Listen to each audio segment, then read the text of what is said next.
Okay, so we're going to talk about some of my best tips for one-point perspective cubes and how you can get those to look the most elegant and amazing, either if you're drawing them freehand or with a ruler. And remember, we're talking about cubes so much because cubes are the basic form that you want to understand in perspective. It's going to relate to a lot of other more complex forms that you're going to want to draw later.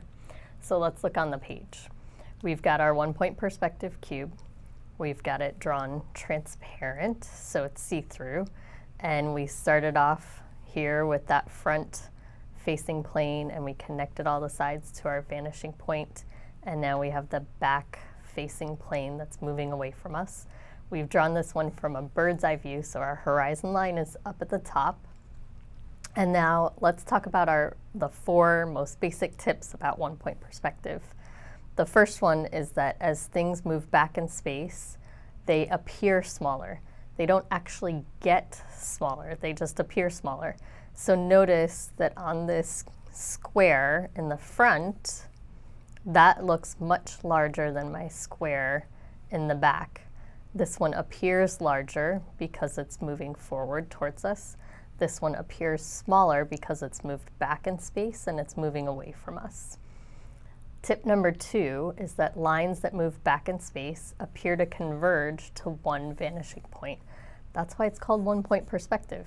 All of these lines that are moving back in depth, those are going to be converging to this one vanishing point that's on our horizon line.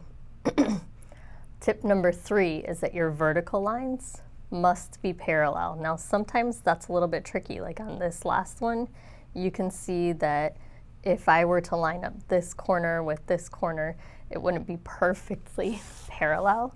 It would actually be maybe slightly diagonal. And so what I did was I moved that line so that it was a little bit closer to parallel and perfectly horizontal. I'm not going to be able to draw it like that with the ruler right now. I'm probably going to make it look like it's diagonal. If it is diagonal at all, it's going to look off, so it will stand out. You want to make sure that these vertical lines are all parallel. And then tip number 4 is very similar to tip number 3, is that all of your horizontal lines should also be parallel. It's going to be really tempting and easy to draw one line horizontal and then slide your ruler up and put in a line that's diagonal. You want to make sure instead that that line is perfectly parallel, horizontal to the front line. If you need to use a T-square, that's an easy way to solve that problem. So all 4 of my horizontal lines, 1, 2, 3, and 4, are all going to be parallel to each other. Those are my best quick tips for one-point perspective. So hopefully that will help you out making better looking cubes.